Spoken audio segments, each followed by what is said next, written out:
Hello, everybody. Good afternoon. Good Saturday to you. And as I always do, I am waiting for things to kind of click in terms of going to the three platforms so that everyone can watch this that wanna watch this. And in the meantime, my name is Mark Sugiyama. I'm from Eclectic Arts.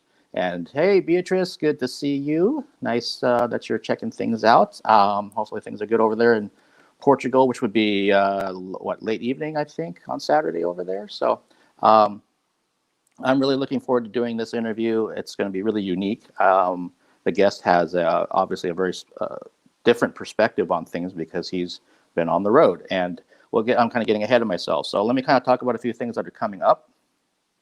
Tomorrow night at 5 p.m. Pacific Standard Time, I've got Philip Johnson, who's an amazing photojournalist. He used to be here. Um, Hey, Ed's brother, Ray from Arizona. That's cool. Thanks for joining us. We're going to bring Ed on in about 30 seconds or so. Philip Johnson's going to be with me at 5 p.m. tomorrow night. He's down in Texas now. He used to be here in Seattle. He's a wonderful photojournalist. And anyone that's a musician here in Seattle probably knows Phil because of his work. And he's just an amazing person, too. And something else that just got scheduled Monday morning. It's going to be early over here on the West Coast, 7 a.m. Pacific Standard Time.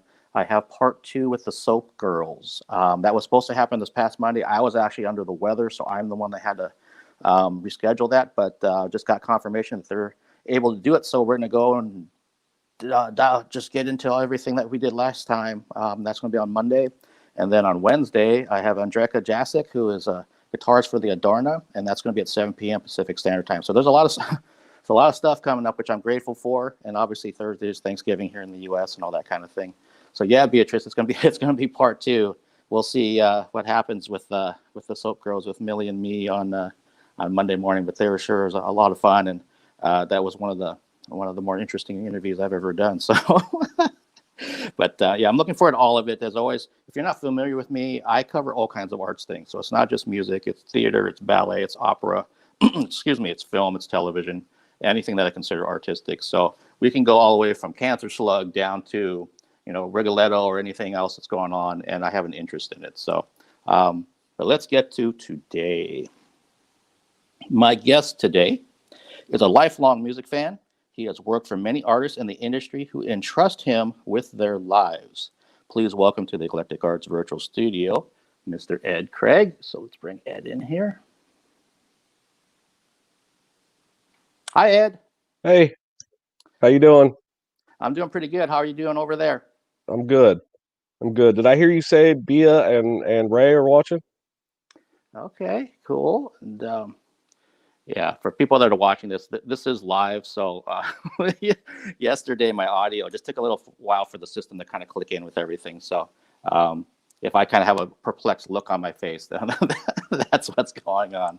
But yeah, and I'm glad that you could join me and that we get a chance to talk about things. And I had to actually think back about this, that when I don't know if you want to call it officially or unofficially met you. It was on the Doyle tour bus back in 2018, and I just remember you were sitting there, and I remember I saw your tattoo on your hand. That's when I was like, yeah, exactly. Right there. Yeah, exactly. And that's when I was taking the mark for the second time, and because I think you even said something about like, no, Alex, I love you, but I'm not letting you do that to me or something. No, never, never. I'm good with tattoos, but no, I'm not letting Alex near me with a knife. I know the guy. Awesome. Yeah, and then Beatrice is saying hi to you, Big Ed. So that's Hey, Bia, I love you. Thank you for being here. so we're gonna. Speaking of Bia, she just released some new T-shirts that are amazing for her band Occultist. If you haven't seen them yet, check them out. They are sick. That's true because there's a limited edition long sleeve that they Yes, put out, and there's the nun one I know that she put out. So I wore that to yoga this morning. The nun one. oh, okay. The old yoga ladies love it when I wear that. Awesome. So we're going to get into everything about being on the road and the artists that you've worked with. But before that, I want to kind of get some background just on you as a person. So where were you born and raised, and what got you into music way back when? Well, I mean, it's kind of a a shitty story. I did not have a good childhood. I was born and raised in Southern California, around LA and everywhere south. And we moved around a lot. I went to, you, for example, for third grade, fourth grade and fifth grade, I went to three different schools for each grade. So I never, I was never able to make friends. I was never in a place long enough to make friends. So music, to me, I always just drifted towards music, and maybe I probably um, kept myself kind of inward because of it. But for some reason, music was my friend. It was. It took me out of that lonely space, and and not having any friends. Music was there for me. So that's where my love of music came from. Um, Fast forward, I was 18. I got in a little bit of trouble in California, as most people do. And I had a friend who lived here in Ohio. And so I just packed a bag one day and flew here to Ohio, and I've been here ever since. So that's basically my story. Okay, all right, interesting. I think a lot of people can relate to the aspect of the solace people find in music. I know I can personally. That if things aren't going right for you on any level, then you turn to, back then I'd grab an album or a cassette, and it's like it just takes you away, makes you feel better. You can always count on it; it never lets you down. Unlike Exactly. people. Right. Exactly. And uh, I was cassettes. So yeah. um, that was my favorite format, and I love to just open the gatefold of the cassette, and I would read everything. I would read the lyrics. I would read the thank yous. I would read the gear companies, uh, bands. They would thank other bands, and then I would go seek out that band, and it was just a kind of a waterfall effect. It's how I found music. I'm in the exact same boat. I would sit down and I'd be looking for the most part, flipping over the album, looking at all the liner notes and looking at the pictures and listening to the music while you're doing that, and just kind of get Right. lost in that whole thing. And it became this um, really like a joy, because I couldn't wait to look at more and learn more about all these different bands. And then, yeah, like you just said, it'll turn you on. Like if they said thank you to Armored Saint or something, then you start like, Right. well, who's this band, and trying to find out stuff. It's not like how it is today. We just go on your phone and immediately try to find a bunch of stuff, and you're watching and listening to it, and it's like you had to work for it back then. Well, and it's kind of a double-edged sword, because I love being able to get on my phone and listen to something. But at the same time, the m- the more the music is available like that, the more it just becomes lost. Hmm. Um, Back when we were growing up, we couldn't have all this music, so maybe we had $10 and we went into a record store and we searched and searched and searched, because we knew we had enough money for one album, and that was what we were going to have to listen to for 6 months. So we had to make sure we picked the right album. Now it's, you listen to it, whatever, I'll listen to it, maybe in 6 months. It's like music really doesn't soak in the way it used to, and and that's horrible. But on the other side of that, you have it readily available right there for you. Yeah, no, it's good. It's a good point. That yeah, there's definitely the pros and cons to it of how things are now from a listening and consumer standpoint of things.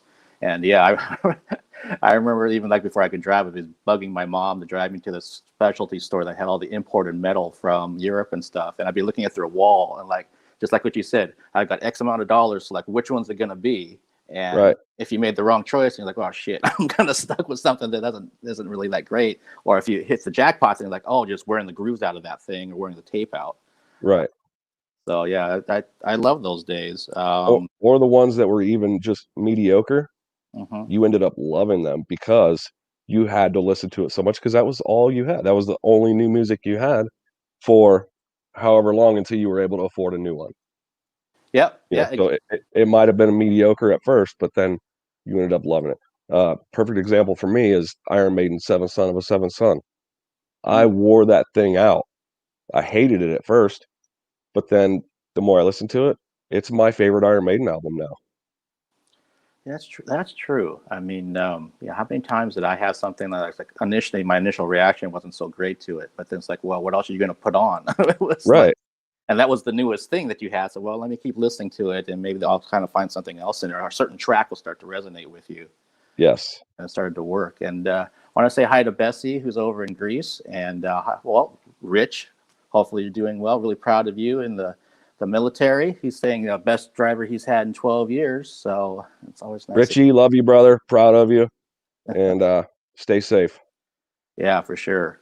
Um, so you moved to Ohio, and so for most people, including myself, we really don't know how people get involved with actually working for bands, and in your case, being a tour driver. So, like, take me back to that beginning part. So, were you just working with like local bands, or how did this whole kind of thing start? This is hilarious, and people are going to drop their jaws. I was fresh out of drug rehab. I had I had developed a habit to pain pills after some medical procedures, and after a while, I realized it was a problem. So I went to rehab. And while I was in rehab, before this, I was just working normal shit job. And while I was in there, I had a therapist who said, what do you want to do with your life? What do you really want to do?" And I said, "Well, I love music. I'd love to work in music, but I can't sing and I can't play an instrument. So I'm pretty much fucked." And we did not put the connection together then, that I could drive. So I get home and I'm home for just a couple of weeks. And I've always been um, a fan of Doyle's. And I would get on YouTube every so often and I would look up the videos of Doyle when he was doing his special shows with Glenn on the Danzig. I think they were the Legacy Mm-hmm. or maybe before, but I would watch those. And so I was watching them one night on my phone, and then on my Facebook, it came up that Doyle had a show coming up near my house, like a week later. And I didn't even know he had his own band. I'd never heard of Doyle's band. I never heard of Alex. Mm-hmm. Nobody. So I did not make it to that show, but I saw it on Facebook, the live stream. And Bruce Miyake, the Doyle's manager, was the one filming it and showing it on YouTube. And so I became friends with him on Facebook. Um, just to veer off, Bruce has a band called Dead Girls Corp, Mm-hmm. who just released a video. It's a cover of Marilyn Manson's Great Big White World. The video on it, if you haven't seen it yet, you need to watch it. It's, to me, and I texted him and told him it's a total think piece Hmm. because of everything going on right now. Yeah. You kind of forget what's one of the real problems is in the background, and he brings it to the forefront in that video. But anyway, sorry.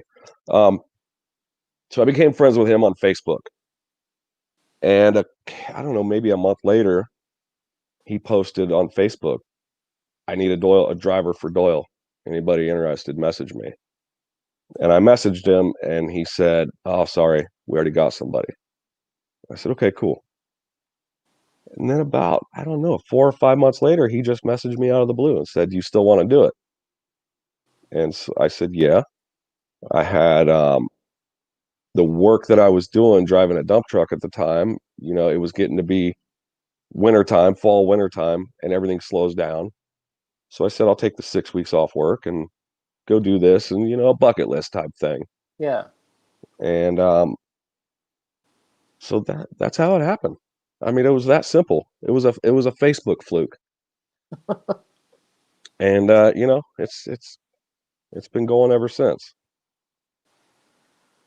See, and that kind of goes back to what I've talked with other guests about and other people that you can't ever predict what's going to happen sometimes. Things Right. organically happen, and in this particular case, like you just said, that the initial thing was like, oh, it's already filled, and then out of the blue, Bruce gets a hold of it and said, hey, are you still interested? And you're probably thinking, well, I'm not going to get another opportunity until maybe down the road or maybe never, who knows?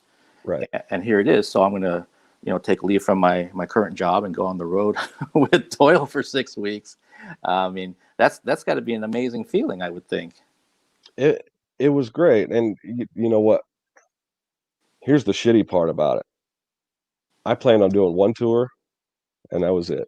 You know, and I talked to my boss at the time, and he was fine with it, no problem. And we wrote it up on the calendar at work when I would be back.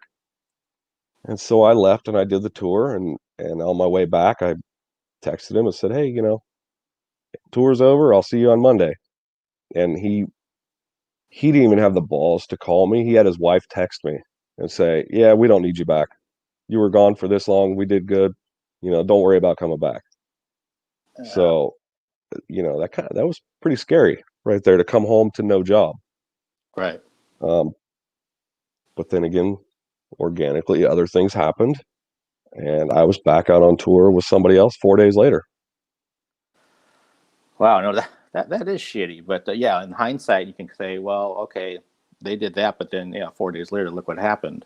Uh, Yeah. can you give me add a timeline? So when you did that first tour with Doyle, like what year was that? Oh shit. It was it 2016? 16, somewhere in there. Okay. Um, yeah, I don't remember because I've been going nonstop since then. You Right. know, band to band to band. I mean, to the point my wife at one time, who, she's the greatest. She supports everything I do. She actually said, "Hey, do you think you can at least come home for a couple weeks in between tours?" Because like I said, 4 days. I'd come home for 4 days and be gone. I'd come home for a week and be gone. So I had to start. The thing is with the bandwagons that we drive, we work for ourselves. I don't work for a company. So I book my own tours. Hmm. Um, if bands call me and I want to do it and I fit it into my schedule, I do it. So I would book things as back to back as I could, just to because I love being on the road and I love the music aspect of it. Hmm. Well, yeah, and that also makes sense just from a business standpoint too. It's like, well, you want to make Right, the money still coming in. You have some sort of cash flow, some revenue stream, not like, well, let's do one and then hope for the best without having something right. coming up next. And I see like B saying when a door closes, a window opens, and then someone, oh, I think it's your brother. I was saying that's 2016. They're agreeing that it was 2016 with you for the Doyle tour. Is that Ray? Is he on here? Yeah, Ray's on. Brother Ray, love you, man. Yeah, he's Ray. He's not my biological brother. We've known his mom and my mom were best friends. We've Hmm. known each other since we were born. Oh, cool. He's just a good dude. Love him. Awesome. Awesome. Yeah. Um, so like you're saying that you book your own tours and that kind of thing. So I would imagine, and correct me if I'm wrong, that a lot of this must start from like word of mouth then. Like if someone's looking Yes. for a driver, then it's like, hey, this guy's awesome. You want to book him, get in touch with him kind of a thing. Yeah. So I don't know if you saw the one picture that I put up with me and John 5. Hmm. I also put a question up. Um, how did one phone call from him make me wonder why my life was so good? What I did to deserve this? Um, the story behind that is I was at home one day in between tours. I was getting ready to start one, and my phone rings, and it's a number I don't know, and I answer it, and this guy says, "Hey, is this Eddie?" And I said, "Yeah." And he said, "This is John 5. Doyle gave me your number." And normally, when I get a call about a tour, it's normally the manager, the tour Right. manager, record label. Very rarely is it the artist. So, he called me, and it was through word of mouth through Doyle. And what was the whole part of my question in that photo, um, about what did that phone call do? We talked, and I was already booked. He wanted me for a tour, and I was already booked with Cobra and the Lotus. Hmm. And his tour started a week before I got done with ours. And I said, "John, I would love to, but I'm booked." And he said, What can we do? I have to have you. I can't do this without you. And that hit me right there. I've followed John for years. I, a fan of his for years. Back to the Manson days. That's when I became aware of John, when he joined Marilyn Manson. So for somebody, and with everybody he's worked with and everything he's done and all of his accomplishments, for him to say to me that he had to have me, he couldn't do it without me, that was pretty shocking. I had to sit down on my couch and kind of collect myself, I guess you could say. So yeah, that's the word of mouth right there. Yeah, no, that's I first at the time I didn't know who he was, but I saw John back when he was with Katie Lang, like See, way back. So um, did you know he has a Grammy from playing with Ricky Martin? I did not. No, I didn't know that.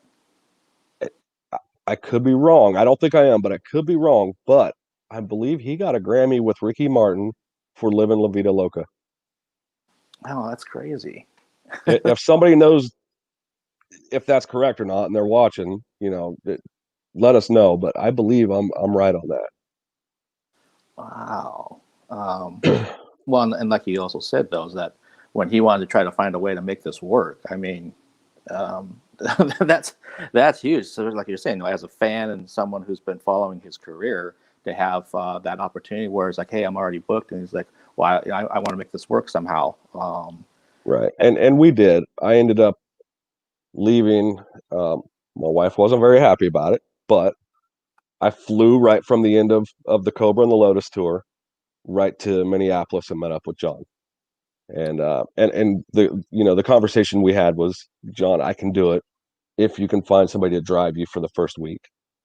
I said, this is what I can do. I can meet you in Minneapolis. And he said, done. Don't worry about it. Just meet us there. Wow, that's awesome. Yeah. Uh, and I'm just kind of thinking about this, having pandemic brain at times, that you came to Seattle with John. I think it was this year. It was like February with Queensryche, or wasn't that the timeline? Yeah. That was the second tour with John I did. Okay. God, that seems like it was 5 years ago or something. And I know. It's so horrible. um, Here's the funny thing about that tour that I'm a fan. So I take this stuff in and it baffles me. That tour, we had a day off in Northern California somewhere, and we pulled into a hotel, and I get a phone call from Queensryche's driver, and he says, "Hey, where are you guys at? Eddie Jackson wants to meet up with you." And Eddie Jackson, of course, is the bass player for Queensryche, and I've been a Queensryche fan forever. So I told him where we're at. They pulled in, and the driver called me again. He said, "Hey, Eddie wants you to come over here." So I walked on the bus, and he had a full spread feast of food that he had cooked for us. He cooked himself on the bus and said, "It's your day off. I wanted to be nice and cook for you." In my head, a band that I grew up listening to, wearing out the cassette tape, cooking food for me. I mean, mind blown. wow, that's awesome. I love hearing that kind of thing when um, you know a band member, an artist in this case, is just doing something really cool and really nice for his fellow folks on tour. And yeah, like you said, being a fan of them for so long, and then here you are eating his breakfast that he cooked for Yeah, you guys in the band and all that. It's like, holy shit. and he did that more than once. He would cook for us all the time. Yeah, that makes me feel good. It really Yeah, does. Hearing those kind of things, because I think too much we hear the other side of things that get blasted through the social media or whatever you want to call it, things that aren't so positive about other bands. It's like, no, it's probably actually the other way around. I think there's probably a lot of good people out there, and we just don't get to hear about it enough. there really is. The social media aspect is 99% of the time it's bullshit. Perfect example is when I went on tour with Cobra and the Lotus. It was a support slot for Sebastian Bach, and we've all read the stories and we've all heard the stories about how he can be in person and on tour. And nothing like that at all. He was the sweetest, nicest guy. At first I was intimidated and I was kind of, wondering to myself, did I do the right thing taking this tour? Is he going to be a real dick? He was a complete sweetheart. Him and his whole crew, nothing but professionals. Nice. Yeah, that's. I'm seeing what Richie put in here about first time meeting Eddie. Eddie shows up to the Misfits HQ with the bandwagon his first tour. We meet, shake hands. Jerry introduces himself, says, "Hey man, didn't I meet you in LA opening for Megadeth?" He never forgets a face. Jerry buys us breakfast, and then we got right to work. We've been friends ever since. So it's from Richie. Pretty Yeah, cool. Richie's one of my best friends. I consider Richie a brother, and we've known each other, just since like 2016. Him and I are very close. We differ on a lot of views, but we're adults about it, and we'll sit on the phone for hours and just we can debate back and forth our different sides politically or musically or what have you. But at the end of the day, we respect each other. We don't argue and yell at each other, and we don't say you're wrong and I'm wrong. We listen to each other. We have a good time. Well, and that's the, just in the general sense, is that's the key. I think the key word's respect. Yeah, That you can have a differing point of view if you can be respectful about it. I've got friends that are extremely conservative, and I lean more towards the left of things. But if we're not, going into personal attacks and name calling and things of that nature, no, you can actually have a discussion with somebody, and it benefits both sides. You start to understand where someone else is coming from, and maybe it actually might even kind of seep into a little bit of my own thinking at times, and sometimes it doesn't. But I want to be respectful of that, and so that's where things just kind of get lost. And talking about that social media aspect, just in general, it's like just so much shit out there. And it's someone that if you're standing there, face to face, they wouldn't be talking about those kind of things with you because they'd rather hide behind a keyboard right. and everything else. Well, back Um, in the day, it was the same thing as like somebody, if you pissed somebody off or, you said something to somebody's girlfriend, they'd call you and tell you they wanted to kill you and they were going to do this and that. We called them the telephone tough guy. Now it's the keyboard warriors. It's the same thing. yep. They'll run their mouths on the keyboard, but when they see you in person, it's a total different story. Yeah, for sure. And I know just for, and I don't know Rich like you do, obviously, but I do remember distinctly when the Doyle tour came here in 2018, and he was the TM for him at that point. Because I know at one point earlier on, he was doing tech work for the band, and then became Yeah, the TM. That I had, and I wrote this, I think, in my review or something. I'd never had a TM who actually got a hold of me first to set up the time for the interview. It was always me trying to be respectful. So I know you guys are sleeping, odd hours. So I'll try to maybe text the TM, some mid afternoon or something to kind of figure out what time should I be down at the club. And he got a hold of me like at 12:30. I remember I was sitting doing some work and I'm like, oh, will this time work for you? I'm like, holy shit. I mean, this guy was, I so appreciated that because I'm like a details kind of person. I want to know what's coming up so I don't fuck things up basically. right. Most of the time it's me chasing after somebody to say, what time should I be there? I've got to deal with Seattle traffic because I don't live directly in Seattle and all that kind of thing. But, Richie was just completely on point. And so I so appreciated that. Richie was the most professional tour manager I've ever worked with. Um, to the point where I've brought him on tours where people, they would ask me, hey, you're driving for us. Do you know a tour manager? Instantly, Richie's the first one I'll go to every time. Um, him and I, it's kind of strange, the driver and the TM working so close together, but we would share tour manage duties here and there. If he was busy, I would handle shit. If he was off doing something for a couple hours and I'd be there, I'd handle shit for him because we were both so on the same page. We talked every day, every morning when we got up. We rolled out the emails and figured out what we were going to do here, what we were going to do there. So we both knew exactly what was going to happen that day. And at the end of the day, everything went so smooth. So he's definitely the best tour manager I've ever worked with. Awesome. Yeah. Again, doesn't surprise me based on my limited experience with him. And it kind of brings up a question for me that, so when you first did the first tour with Doyle 2016, Mhm. and you had driving experience obviously back home in Ohio. Yeah. But what was it like just for that first tour of like, being responsible for everyone's lives that are on that bus and getting places on time and not, screwing things up? I mean, what was that? What was it like back It then for the first tour?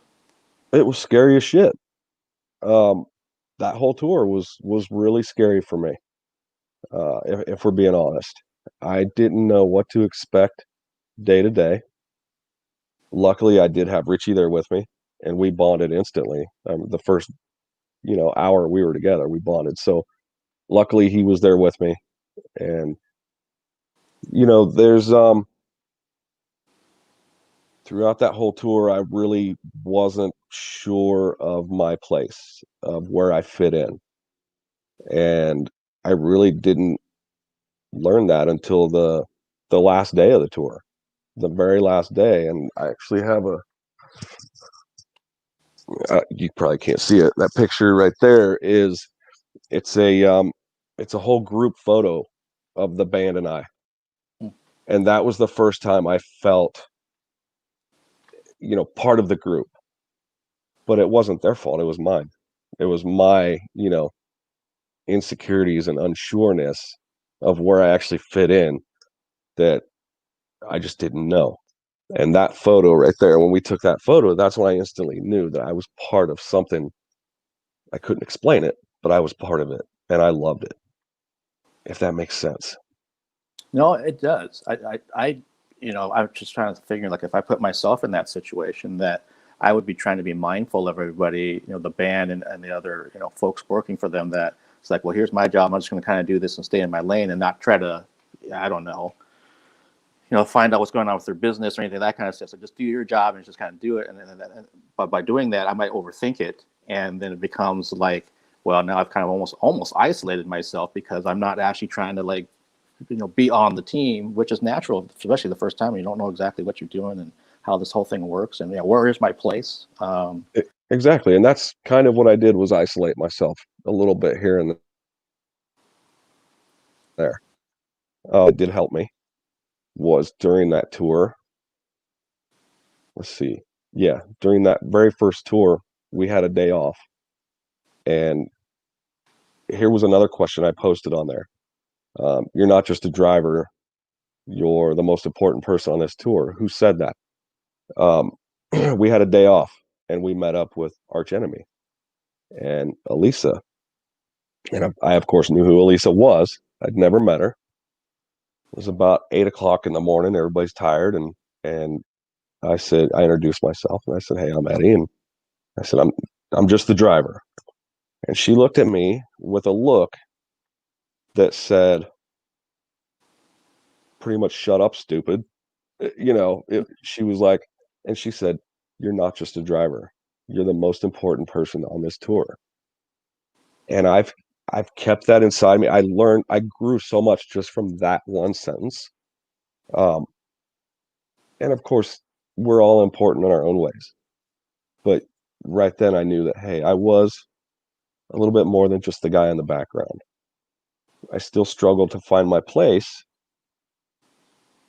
but that was, like I said, that was my own insecurities to find, trying to find my place. There was nothing that the band or the crew did to make me feel like that. They were warm and welcoming, and they were great. It was just my own insecurities. But that one sentence that Elisa said to me, I've never forgotten it, and I never will. And I've actually had to use that, a few times on tours with other people. I had to go back into my brain and say, you know what? This guy's kind of being a dick and talking down to me and treating me like shit. But you know what? He needs to realize who I am. Not that I'm anybody, you know, that important or whatever, but without me, he's not going to the next city. Mm-hmm. Give me a little bit of respect. And so that's always been in the back of my mind. And that's one of the biggest lessons I've learned in touring was from her. And that morning in the middle of nowhere, Maryland, I think we might have been in Baltimore at some hotel. Wow. And no, that's really powerful. And um, I don't know. I think it seems like some people don't understand, especially in the particular case of being on the road on a tour, that everyone has a responsibility, everybody has a job. It really is like a team type of thing. And Right. so if someone's going to, talk down to you or just not treat you with any kind of respect or what have you, it's like, yeah. So we're trying to get to the next city. We're trying to get you there safely. We're trying. It's not just you; it's everyone on the crew and then everyone in your band. And if I'm not on my game, bad things happen real Right. quick. Right. And just for me as a fan, that's something that I don't know why, but I've always been aware of that kind of thing, even before doing any of this media stuff. It's just like, oh, there's the guitar tech, and there's the tour manager, and there's I think that guy might be the bus driver or whatever. They all have a role, and Right. but I also wasn't raised that way to be disrespectful to people because of what they do. Right. And so that's actually, you don't have to name names, but I'm hoping that it's been, you've had more good experiences than bad. Have you ever had to like actually sit, be on a tour and like, I'm trying to make this work and it just isn't working out, and you had to like, go back home or something? Yeah. I left one band in we were at a club in Kentucky, just outside of Cincinnati, and I left him. I said, see you, bye, bitch. And I rented a car and I went home. I left him sitting there. It's not something I'm proud of. And if I if I had it to do all over again, I probably would have handled things differently. However, the amount of disrespect I was getting that was unwarranted, I don't I kind of have a clue where it was coming from, but it had nothing to do with me.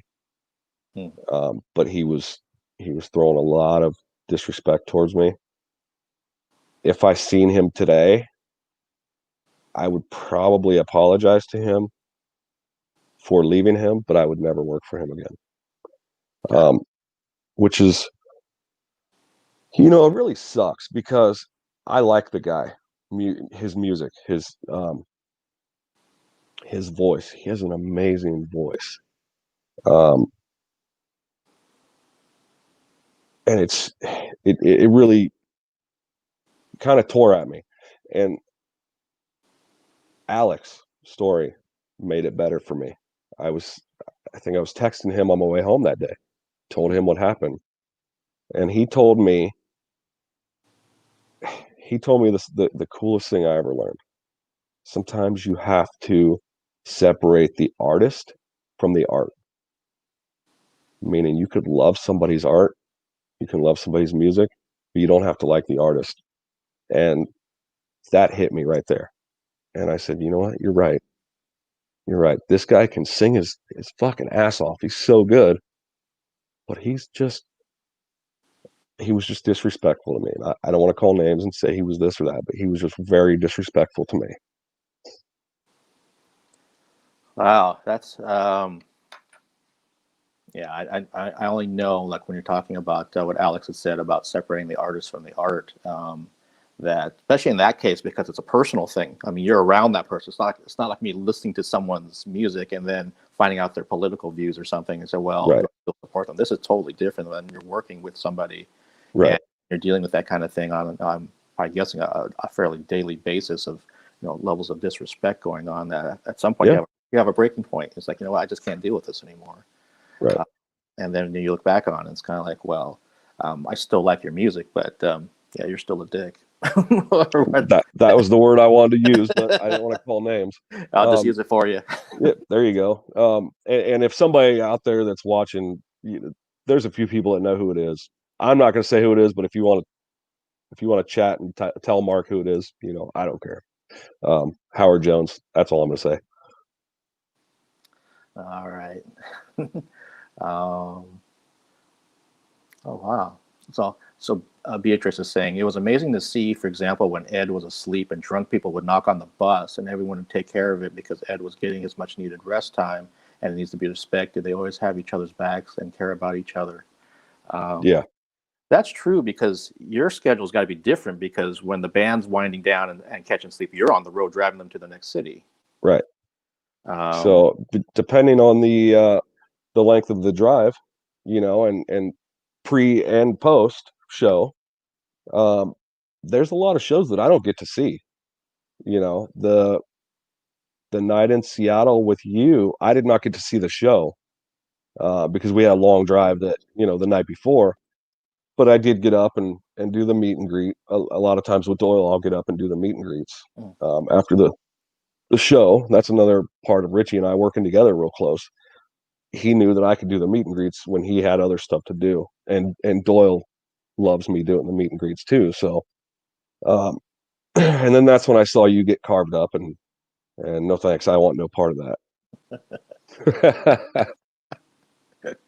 Yeah, it's interesting. And people that are watching this, and Beatrice is one of them. And if Doyle ever sees this down the road or something, I have kind of a unique thing which I didn't think about. That the first time I took the mark, which was on this one, the person that filmed it was Doyle, and he didn't know what was going to happen. I just said, "Hey, do you mind filming this?" And then Alex pulls out his knife and does his thing, and you can hear Doyle say, "Oh shit," on the video. But then the second Yeah, time, yeah, when you're there, Beatrice was the one that was filming it. So yeah. when it comes down to it, it's like, wow, I didn't even think about that. I'm really freaking fortunate that that's how that kind of stuff went down for me. And Um, that's the night Beatrix got to Seattle. yep. She flew in.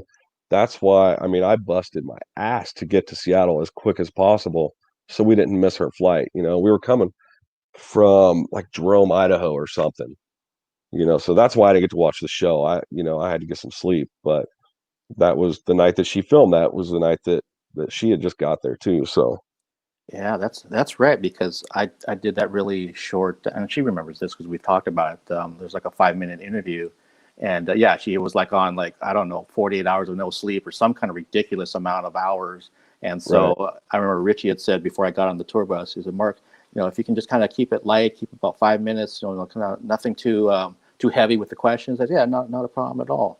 And I'm always, at least for me, if a tour manager tells me something like that, then I try to be respectful of it. So it's like, don't, because I see some other people, and not just locally, but just shit that I see on the internet of people, they're looking for themselves, and they're looking for Yeah. clickbait. They're looking for, like, can I needle you a little bit? And it's like, what are you doing? I mean, if you're a fan of this artist, treat them that way. Don't try to, make Yeah. yourself look bigger than you are, or, put them in a bad, I don't understand that stuff at all. But I don't either. And there's one, I don't know what you want to call him, a guy that was interviewing Doyle one night, and I'm glad I wasn't around for it. I don't know where I was, if I was in the club or what, but I watched it on video later, and the I'm protective of Doyle, of everybody in the band. They've all been so good to me that I'm a little protective. I'm not gonna let anything bad happen to them. I'm not gonna let anybody disrespect them, and the whole crew as well. Um, and this guy interviewing Doyle said, "So you're vegan? Does that mean you don't eat pussy?" And I thought, when I heard that, I thought to myself, what the fuck kind of question is that? Number one, it's disrespectful. Number two, Doyle can't answer that. There's no right answer for that, being as how Doyle's girl is also a public figure. mhm. Think about if he said no or yes, then you have somebody going and interviewing Elisa and saying, "Hey, I saw in an interview that Doyle does or doesn't." However, he answered that. How do you think that would make her feel? That would be just horrible. And if I would be mortified if I saw somebody ask her that. I just can't believe somebody would even ask Doyle that. Yeah, no, I'm again, I'm right there with you. It's like, I remember the first interview I did with him was in 2015, and it was actually the first video interview I ever did. Period. So I'm kind of like, I was already nervous about it. Then you go onto the bandwagon, and I had met Alex and Cancer Slug like 2 months prior because they had come through Seattle, and Right. he was like napping or something. So it was like just going to be Doyle by himself. It wasn't going to be having Alex there as well. And Alex don't nap. Come on. I was trying to be nice. He was doing something. No, he was napping. Believe me, uh, he needs his beauty sleep. um, and I just remember that I had spent so much time looking at other people's interviews prior to mine, so that I can get understand what people have been asking. Because by the time they got out here, I think the tour had been going on for maybe like a month at least. So there's a lot of stuff already out there. Right. The same questions every night, night after night. Yeah, exactly. The same questions. I actually saw somebody, and I'm not trying to throw shade on them, so maybe they're brand new or something, but they literally had like a piece of paper. And so they'd ask a question, he'd answer it, and then they wouldn't even follow up. They just, right. Okay, it was like some watching like a sixth grader or something do an interview. I'm like, yeah, wow, that's what you work so hard to get approved to, spend 10 minutes with him, and that's what you're going to do. But again, everyone starts somewhere. I don't know the background on that journalist, but for me, it was like my only goal was let's see if we can get to like a 20-minute mark, because at that point I had not seen one go that long. Because as you know, when it comes to the interviews, he just says his mind, and it's very short to the point. He's not going to extrapolate on things too much, and if he doesn't like something, he'll just kind of tell you, "I'm bored. I don't like that. What's next?" Yeah. Next question. Yep. That's what he'll say. He'll just say, whatever he has to say. He'll say, next question. Yep. And I remember, it was going well. And the thing that really kind of added to the length was this was right after the Seahawks had lost the Super Bowl against the Patriots when they didn't hand it off to Marshawn. I just watched this interview again, my wife and I, just like a week ago. Yeah, and with him being a Giants fan and all that, but as soon as he said like, "What was Pete Carroll thinking about?" or whatever, however he worded, I was like, "Oh shit!" I mean, are we gonna go there because I'm a football fan, right? And it just became something where that's when we started connecting. We connected on something that had nothing to do with music, had everything to do with sports and that ridiculous decision that was made back during that time. Right. But also like what you were saying earlier about this, social media aspect and how certain people's reputations get built up, and a lot of times it's false. He's a perfect example of that. Yeah, Doyle is so much more than a guitar player that beats up his guitar.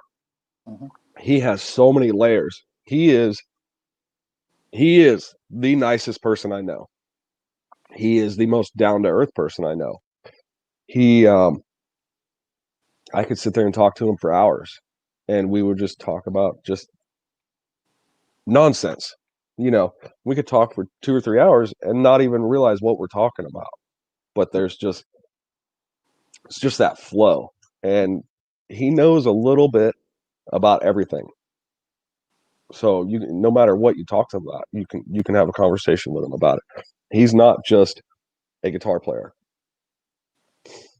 That's seeing that, and I kind of learned that. I mean, it's been three. I think I've done 3 interviews with him now, and and by the third one, he's just giving me shit because he recognizes it's me. So I'll see you again. Kind of knows how I've been, and but then I'm used to that, and that kind of means like it's kind of like when someone gives you a nickname. You're kind of in at that point. Right. Yeah. It's done out of respect or out of love and fun, kind of a thing. And so it's like, yeah, I think if people just would kind of not listen to the noise and actually take it for what it's worth when you actually have let's say in my case, an interview with somebody, that should be your impression, whatever that interview is like, not all the crap that you've heard about it or building up to it. And even having said that, there's still an asterisk next to that sometimes people do have some shitty fucking days, and that could be the artist that you're talking to. So it's not a personal thing. It's something where, hey, maybe the next time you see them, they'll have a really good time, or maybe they'll have a bad one. Maybe they just got a phone call from somebody or a text that something happened back home, or who knows. You got to give some people some grace. Yeah, you never know what somebody's going through in their personal life. If somebody's a dick to you, maybe something like you said, maybe they just got a phone call. However, if it's ongoing, if it keeps going, then something's wrong. And just like that tour that I left, it was day after day after day after day of disrespect, to the point where, I'm a grown fucking man. If you have something wrong with me, talk to me. Let's sort this out. We can talk about it and sort it out. We can throw fists and sort it out, which I don't want to do, but I'm not opposed to it.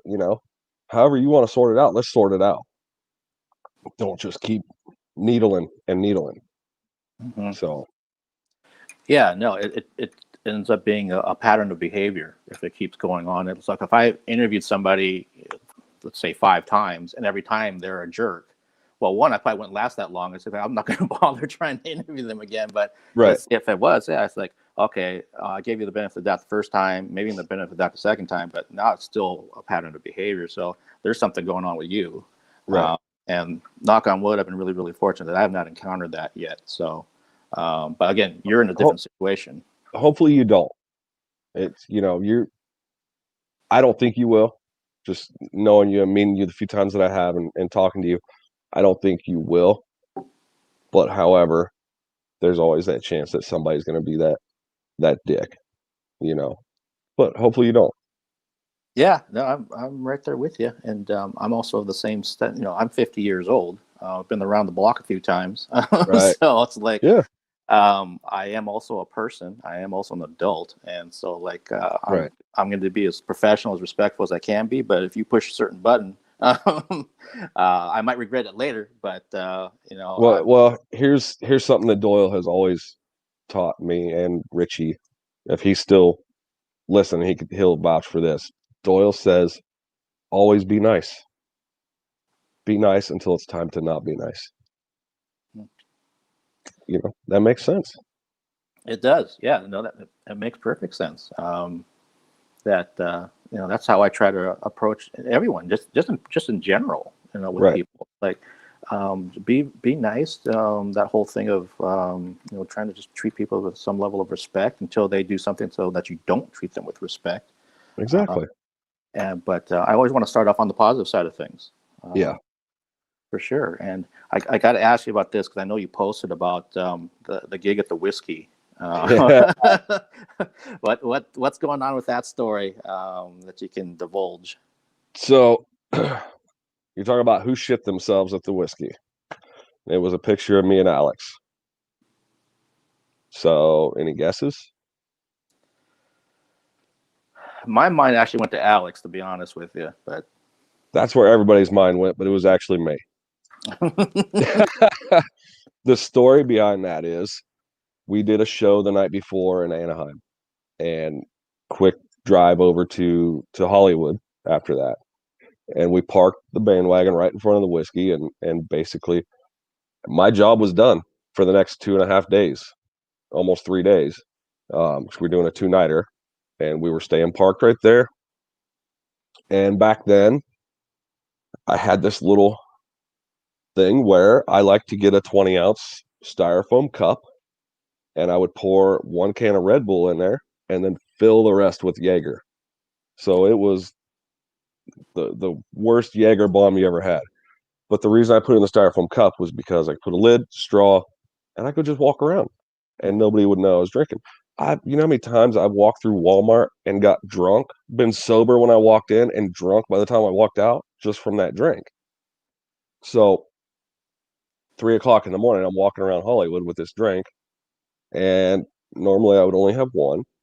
That night I had 2 or 3, and then I passed out. And the next night we're backstage at the whiskey, and I had to use the restroom. I used it, and I'm done. And I washed my hands, and I farted, and a little poo came spreading out, and so I had to take my underwear off, clean up, and leave the underwear in the trash can. And I was mortified. I've never told anybody this story other than my wife and Richie about an hour ago, and I was mortified. And then I thought, you know what? That's the whiskey. You know how much shit has happened at the whiskey? So much worse stuff than a little bit of poo that, shit happens, or like Alex says, shit do happen. So yeah, Yeah, that was it. I mean, no big deal, but it was, I was, like I said, mortified for a while. yeah, and who hasn't been there when you think you're just gonna fart and then something extra comes out? Well, and it was from the Jaeger the night before. I drank way too much the night before, but I was off work and, I indulged a little bit Yeah. too much. What the worst part about it though was I love those underwear. It is what it is. You'll have that, I guess. Well, thanks for sharing that story. I mean, especially Yeah, but, I yeah, knew everybody was going to think it was Alex, and everybody that's been texting me all day today and yesterday is like, Alex really shit himself. I said, you'll have to watch and find out. I don't know. oh man, I'll have to try to actually. I never thought about that. I should try to get a hold of Alex and see if he'd like to come on and do something like this. You should. Yeah, because I think that. Plus, he has. I think they just announced it was like a live stream event or something coming up. So it'd be some Yeah, good yeah. for. He has a live stream coming up. I don't know the exact date. I'll text him when I get done with this, and it- I was actually thinking I might just drive down to Alabama. Depending on when he's doing it, I might drive down and see it live. But that's all schedule wise. Right, right. And Beatrice just said, "Holy shit!" Literally about your Sorry. story. Yeah, like I said, I never told anybody that story, so nobody. Doyle never knew. Alex never knew. Richie, I talked to Richie about 15 minutes before we started this, and I told him about it then. So sorry, Bia. Still love you. Don't mean to embarrass you. Well, so of all the tours you've done, Ed, is that the one story that's like for you the worst one, or is there anything else that's similar type of thing that may have happened along the way? I mean, I've seen a lot. That's definitely the worst thing I've ever done. Um, there was there was one time I was on tour and we did a show in Fargo, and I can't remember who it was. One of the crew guys. After the show had gone, there was a strip club nearby, Hmm. and he'd gone over to the strip club, and we the rest of us kind of found out about it. So we're like, well, fuck, let's walk over there. So we walked over there in the middle of a snowstorm, and the owner of the strip club was at the show that night. That's how this all came about. Oh, So the crew guy was invited by the owner of the strip club, and so we get over there, and the owner of the strip club he was drunk, and he was friendly and just a nice guy. But the weirdest part was he walked up to me and he looked at me with these. He said, "Hey, can you do me a favor?" Dead serious. And I said, "Sure. What do you need?" And he looked at me with these sad puppy dog eyes and said, "Please take me with you." And I said, "What?" He said, "Please, just take me with you. I have to get away from here." And I'm like, you know, you're talking to the wrong person. Go see whoever over there. mm, And he didn't go with us. I don't know what he wanted out of there for, but he wanted out badly. wow, that's It was just the saddest look on his face, and it was like what you would see on Full House or something when one of the little girls, does something wrong. It's like, "I'm sorry, Dad." That's the way this was. "Take me with you." I was like, "What the fuck is going on here?" yeah. I mean, obviously something is uh, something obviously behind that is so emotional to that guy, even if he was drinking a lot or whatever, that he needed to get away from that situation. Yeah. And then the crew guy, the other part of that story, as we're walking back to the bus, the one crew guy that had gone over there first was hammered drunk. And this is so funny. I was scared, but I laugh about it now. He's screaming at the top of his lungs, "Fuck Fargo, fuck this place. How do you go into a strip club and you can't find drugs?" I guess none of the strippers had drugs for him. And he was mad about it. And it's 2 o'clock in the morning in Fargo during a snowstorm. There's nobody out. We're the only ones out walking. I'm waiting on the cops to show up. He's just screaming at the top of his lungs. And at the time I'm thinking we're going to jail. But now I just look back and laugh on it. It was good fun. Plus we got to sell titties. So Okay. sorry, babe. My wife's watching in the other room. Yeah, she just posted "fuck you, Fargo" Yeah, see? in the chat. That's so funny. Well, and so we've talked about John 5, Doyle, I know Cobra and the Lotus, Skeleton Witch, Sebastian Bach, who else? Who am I missing? Oh, so you have so Skeleton Witch. You and I talked about that before we went on. Great tour, great guys. I loads of fun with those guys. Um, that was a memorable tour for sure. They were awesome. Chelsea Grin Hmm. did a tour with Chelsea Grin. I think it was a might have been a co-headline tour with who was the other band? Yeah, it don't matter. I don't remember. Um, but then other people. My second tour ever, when I lost my job and I got back to the bus company, they said, "Hey, did you like it? Because there's an artist that needs a driver, and their tour starts in 4 days. They can't find a driver." And that was right after I found out I lost my job, and I was like, "Fuck yeah, hook me up." So they gave me his email, and I just sent him an email and said, "I'd be interested if you're looking." And I had my son in the car with me. This is the funniest part. The manager calls me back, and we're talking, and I said, "Well, who's the artist?" And he says, "Little Pump." And I said, I'd never heard of Little Pump, but next to me, I hear my son, because we're on Bluetooth. He can hear what I'm saying. My son's going, "Do it, do it, do it, Dad, do it."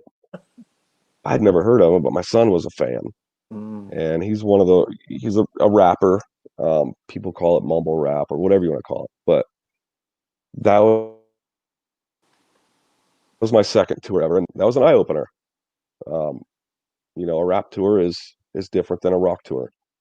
It was a good tour, and Little Pump was a very nice. I almost said kid. He was a kid then. He's not now. I think he was 17 when I did that tour. Hmm. Um, very nice, very respectful. The whole crew was. It was a good time. Um, you have John 5. You have oh Alex Iono is I guess you could call him a pop group, pop kid. Very good tour, very nice people, crew. The other one was Lovely the Band. I don't know if you've heard of them, but I Hmm. guarantee you've heard their music. Okay. They Every time I go into the grocery store, I hear them. Every time I go to Walmart, I hear them. It's strange, but when I took them out, they were not. They hadn't popped, Okay. and about halfway through the tour, you just see it. You see it happening where this thing is blowing up, and they were killing it. And by the end of that tour, they were too big for what we were doing. So they had grown out of that Hmm. space in the length of one tour, and they're pretty damn big now, and great guys. I still talk to a couple of them every now and then. Um, I had a good time on that tour. Okay. Um, I've done Warped. Um, let's see, God, so many. The one I turned down that I really wish I would have done was L.A. Guns. Mm. Um, that was a miscommunication between the manager and I for a couple of weeks, and I had to bow out of that tour, which sucks because I replaced it with the one that I ended up leaving the guys on. Oh, okay. I replaced it with a shitty tour. So, um, man, it's been a lot. There's so many. I can't. Foreigner. I've gone out with Foreigner. Oh, okay. That was a good little run. Dave Egger, no D, Dave Egger Orchestra was backing up Foreigner for a Midwest run, an evening with Foreigner and the Dave Egger Orchestra, and that was a great time. Um, all those Everybody on that tour just so talented, band, orchestra, everybody. Just I've been around, man. I've been around. It's Yeah. hard to think of all of them, and I've got some stuff coming up. Hopefully, um, I was booked up until, so we got shut down in March, and I had already been booked up until this next February. There's a band, one of the top three bands I want to go out with. I had two tours scheduled with them. That's Black Satellite.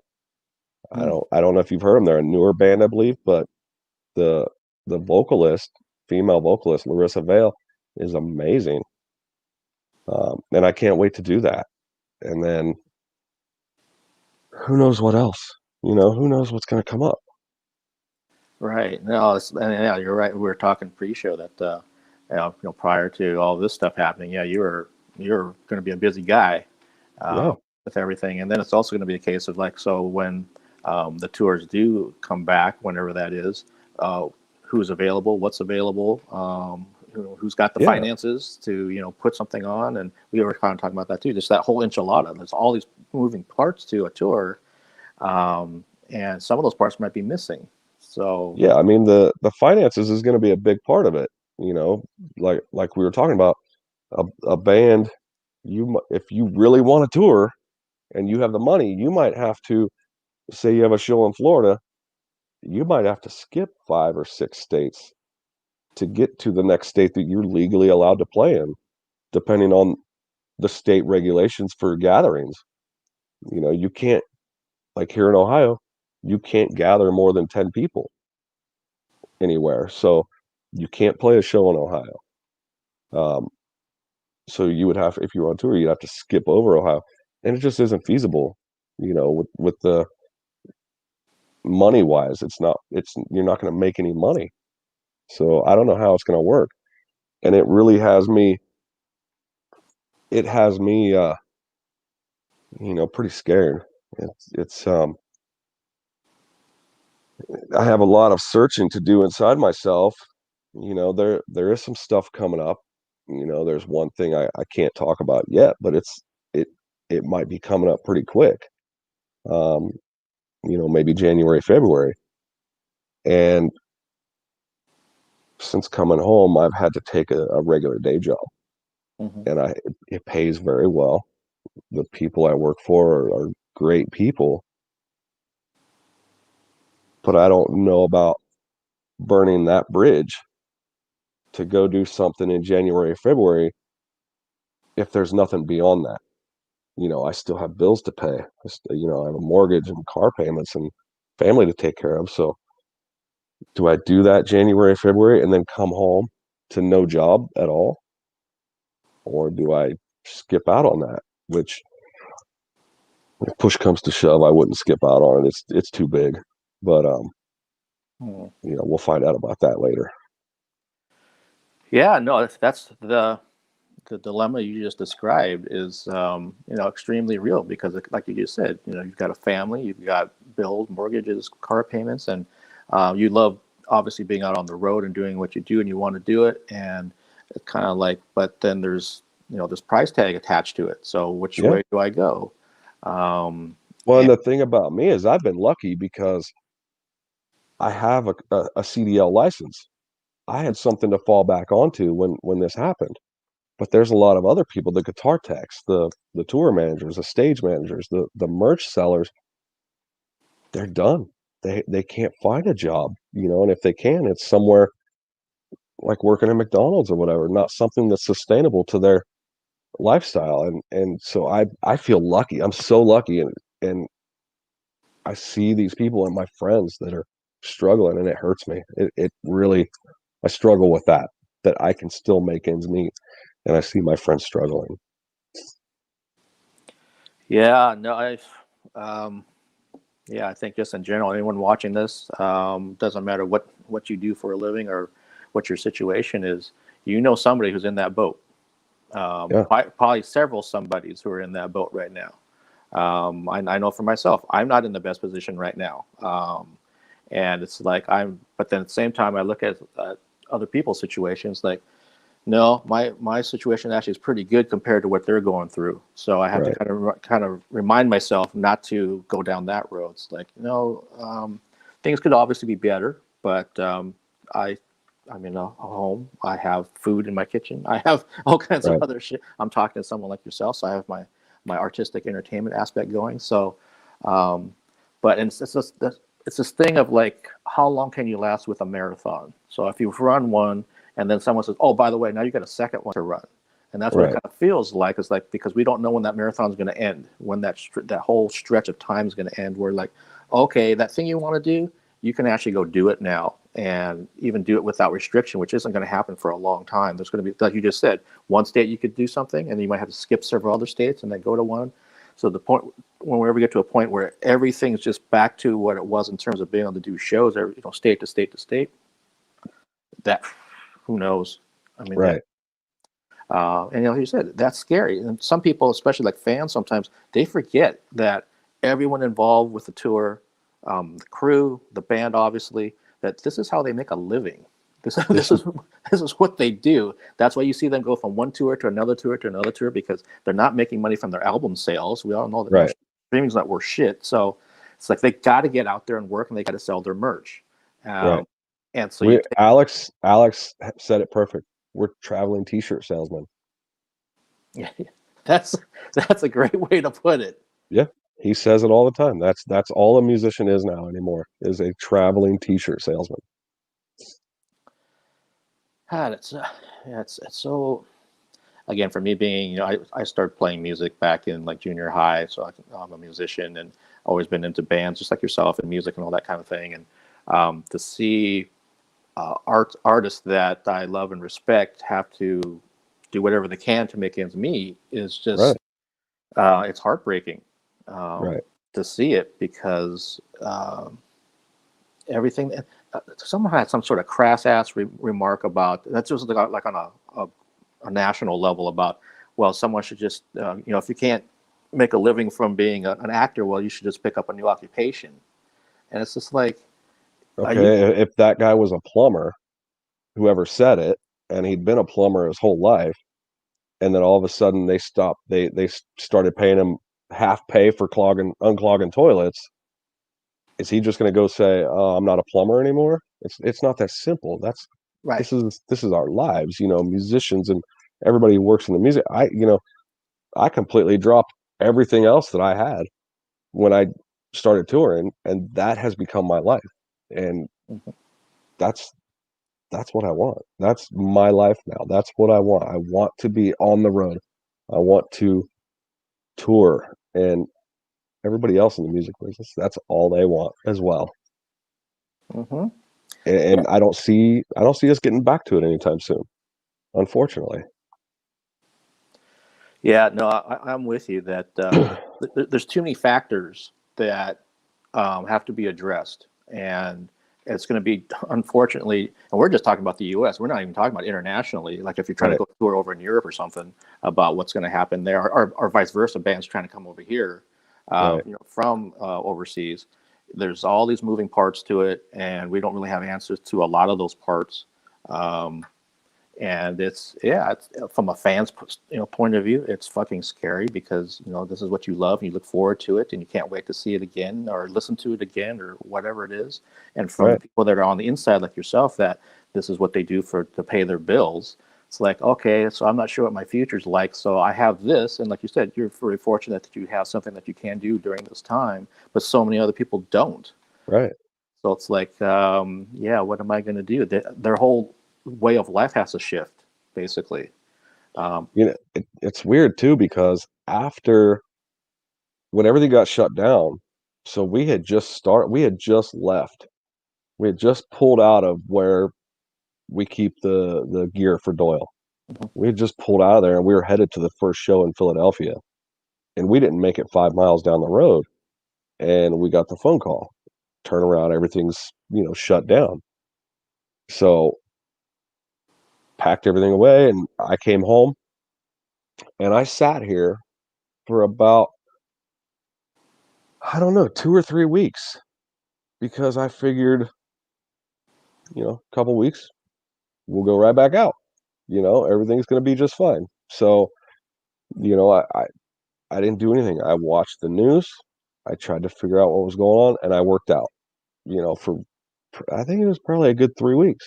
before I realized that, hey, this shit's not going to go away anytime soon.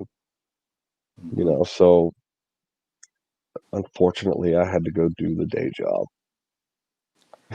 Yeah. And again, I hear you because I think most people, including myself, um, I was actually sick when this whole thing started, and so I had a different element to it because I was not high risk, so I didn't know they wouldn't test me. My breathing was okay, but I had all these other symptoms going on back in the end of February into March. So it was like I was seeing all this stuff on the news and on the internet, and it's kind of like, well, do I have this thing? Because I'd never been that sick in my life. I just never seemed to get well. I just kept going and going and going. And eventually I turned a corner and things got better. Um, but at the same time, I'm like, okay, so I don't have a job now. I don't have a bunch of other things. So then I'm thinking, stressed out about that. And Right. so it's like, well, if you can just hang in there until June, then things will start to, flip around and we'll kind of get back to things. And then became no, numbers were going up in the summer and people were doing what they do, and then it's like, well, maybe we can get to fall, and it's like then you started seeing all the tours going with, no, we can't, we have to cancel that fall tour, we're going to look at next year. And here we are, a week before Thanksgiving, that if you go by the news, every single state has increased numbers, Yeah. and so it's like, okay, this is just, and we're not even to Christmas yet. We're Right. not even, we're actually not even in winter yet. So Right. um, then that's just from that side of it, obviously, and then you start looking into next year. So okay, where could people play? And it's not going to be a tour. It's going to be like locally. Maybe you can play outside in the summer or something, or like they're doing Right. those But the drive-in shows. right, but the smaller bands that you and I know so well, it wouldn't be economically feasible for them to go do, you know, smaller shows here and there. We need to, with the bands that we know and work with, we need that club and we need to pack that club. We need as many people there as possible to make, to try to even make any money on it. So like I said, here in Ohio, you can't have more than 10 people. So there's no way anybody could do a concert here. Yeah, no, it becomes something that someone would be performing basically for fun. I mean, it would be Yeah, just to do it, um, not from a business standpoint. And yeah, you're right that with these percentages being capped, if it's ten right. percent, if it's even if it's 50%. Well, if the club holds 1,000 people and you can only get 500 people in there, that's a huge fucking hit. Yeah, yeah. Um, so It just doesn't work. yeah, the numbers don't add up. They don't.